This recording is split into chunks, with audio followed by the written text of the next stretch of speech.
Kisah Cakupala Thera.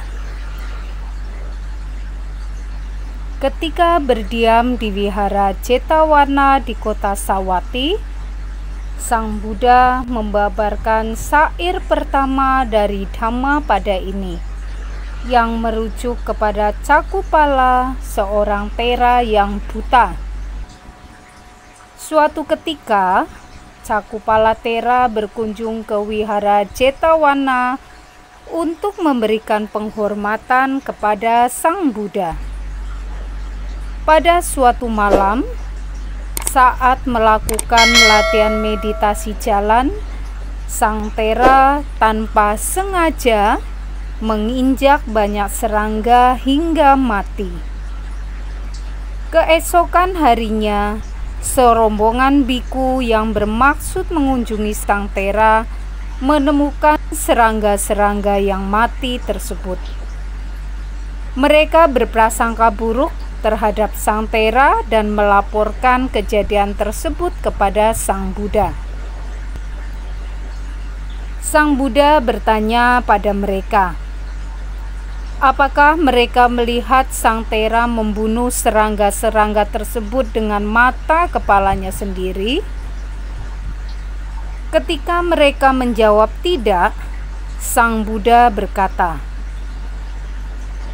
sebagaimana Anda tidak melihatnya Sang Thera membunuh, demikian pula ia tidak dapat melihat serangga-serangga hidup tersebut. Selain itu, Sang Thera telah mencapai tingkat kesucian arahat, sehingga ia tidak lagi memiliki keinginan untuk membunuh, dan oleh karenanya ia tidaklah bersalah. Ketika ditanya mengapa Sang Thera buta meskipun beliau telah mencapai tingkat kesucian arahat, Sang Buddha menceritakan kisah ini. Pada kehidupan lampaunya, Cakupala pernah terlahir sebagai seorang tabib. Suatu hari, ia pernah dengan kesadarannya sendiri membutakan seorang pasien wanitanya. Wanita tersebut telah berjanji kepada sang tabib bahwa ia bersama dengan anak-anaknya akan menjadi pembantunya jika kedua matanya dapat disembuhkan. Takut kalau ia dan anak-anaknya akan menjadi pembantu sang tabib karena matanya yang berangsur-angsur pulih, wanita itu pun berbohong kepada sang tabib. Wanita itu berkata pada sang tabib kalau penyakit matanya bertambah parah, padahal sesungguhnya telah sembuh dengan sempurna. Sang tabib tahu bahwa wanita tersebut hendak menipunya. Jadi, sebagai balasan ia memberikan obat lainnya yang membuat si wanita menjadi buta seutuhnya.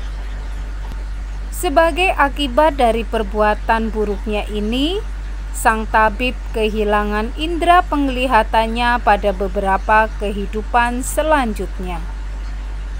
Kemudian Sang Buddha membabarkan syair berikut ini.